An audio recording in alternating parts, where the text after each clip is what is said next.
If you're mixing your own monitors on stage using either a Behringer or Midas mixer, you gotta ditch MX-Q and check out MXBus. Here's why. Here's the app right out of the store. You have the ability to connect to your mixer right by the IP up top there, which will save for the future. And you also have the ability to connect to a demo console down the bottom if you're not around your mixer and maybe just want to get used to the app, which is exactly what I'm doing right now. So here's my in-ear mix on stage. Connected to my mixer, I have all my channels. I also have the mix selection on the left. I have mute buttons for all the channels, pretty easily accessible right down the bottom there. And one of the things I don't like about some of the other apps is having to move the fader up and down on an iPad or an iOS screen. Sometimes in the heat of the moment, you kind of miss it, or maybe it's a hot stage up there and you're sweating, your fingers start sticking to the screen. I know it's kind of gross, but it happens. Well, these channels here, if you go into them, have the ability to move the fader with up and down buttons instead. And you can also customize how much this moves the fader. So I could have the up and down completely jump like halfway up or a quarter way up, if I'm moving things up and down a lot during a set.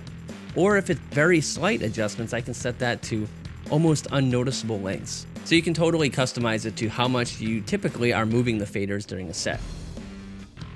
Now, one of the cool things which you just saw there is you can also set an auto time to go back to the main interface.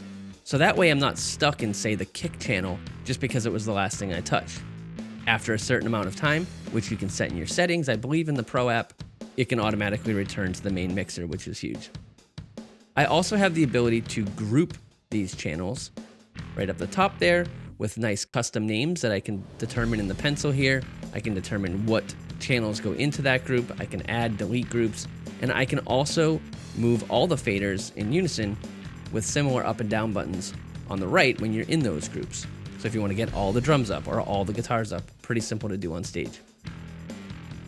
Another Pro version feature is the EQ. I can set the EQ of my entire mix on the left here, which is awesome. Maybe I'm not getting exactly the amount of low end I want or something. Instead of having to change things on the mixer, I can just make a quick adjustment on that stage for the EQ and maybe do something else the next night or just leave it forever. It's an option there, which is not an option on some of the other apps.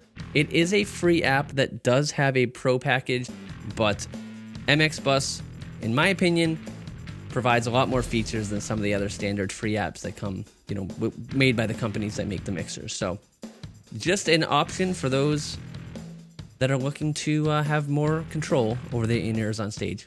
Follow for more. See you next time.